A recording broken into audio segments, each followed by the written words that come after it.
Hi everybody, today I'm going to read Alan's Big Scary Teeth by Jarvis. I hope you're sitting comfortably. I'm about to begin.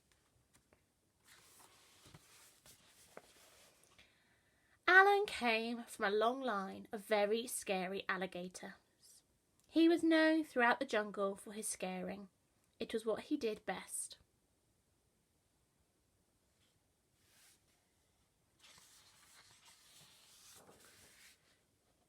Alan would start each day polishing his scales, sharpening his nails, and brushing each of his big, scary teeth for at least 10 minutes at a time. And after practicing his frightening faces in the mirror,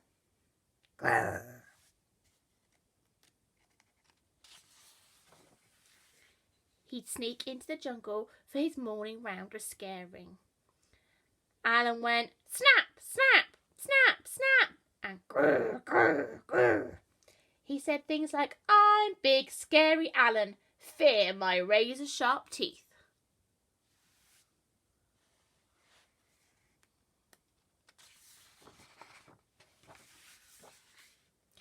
He made the frogs leap off their lily pads, the monkeys tumble from the trees, and the parrots screech in a terrible terror. Snap, snap, grr. Ah, ee, squeak, wah. I love being scary, laughed Alan. After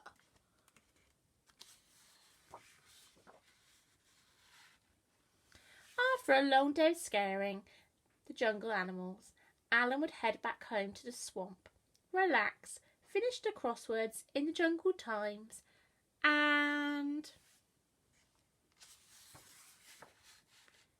take out his false teeth. Nobody knew about Alan's false teeth. "Good night, teeth. Tweet tweems, my scary snappers," Alan would say as he put them away carefully in his super secret hiding place. So Alan's teeth aren't real. They're all pretend. One morning, Barry the Beaver was up early collecting wood and came across a dozing Alan. Terrified that Alan might wake up and gobble him up whole, he quickly dived behind the bush. "Shh," went Alan. "Phew! That was close," thought Barry. Just a set of false teeth flew out the bush with a very familiar snap, snap, snap, snap, snap. Barry the Beaver's found Alan's teeth. When Alan awoke, his teeth were gone. "My teeth! My teeth! Where are my teeth?" What could he do? Maybe no one would notice. Could he still be scary about them? He decided to head into the jungle as usual. He made the frogs leap off their lily pads, and the monkeys tumble from the trees, and the parrots screech.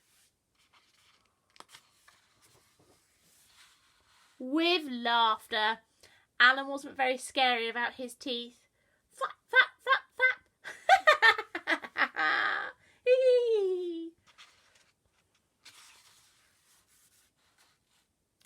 Alan slunk back into the swamp. He had never been more embarrassed. He came from a long line of scary alligators. Scaring was all he had ever known. What would Alan do now? Alan's feeling a bit sad and blue. Poor Alan began to cry, just a bit at first, but then the tears kept coming. He howled and yowled more than all the jungle babies put together, and he could not stop crying until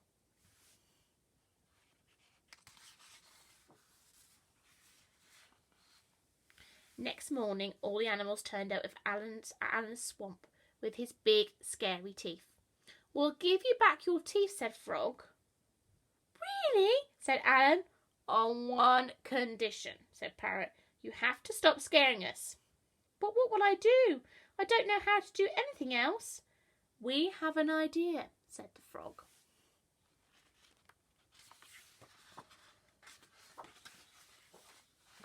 And so every day after, polishing his scales, sharpening his nails, and brushing his big scary teeth, Alan headed to the jungle and became Alan the gardener. Alan the hairdresser, and Alan the dentist. So he's using his teeth for different jobs now, to chop the trees, to chop the hair, and he's teaching other people how to look after and brush their teeth just like he did. But every night he became Alan the big scary storyteller, thrilling the jungle animals with his terrifying tales. I love being scary, laughed Alan. And sometimes he even let Barry the beaver borrow his teeth. Grrr. 4-leaf clover, my story is over. Today we've read Alan's Big Scary Teeth. I hope you've enjoyed it. See you soon. Bye.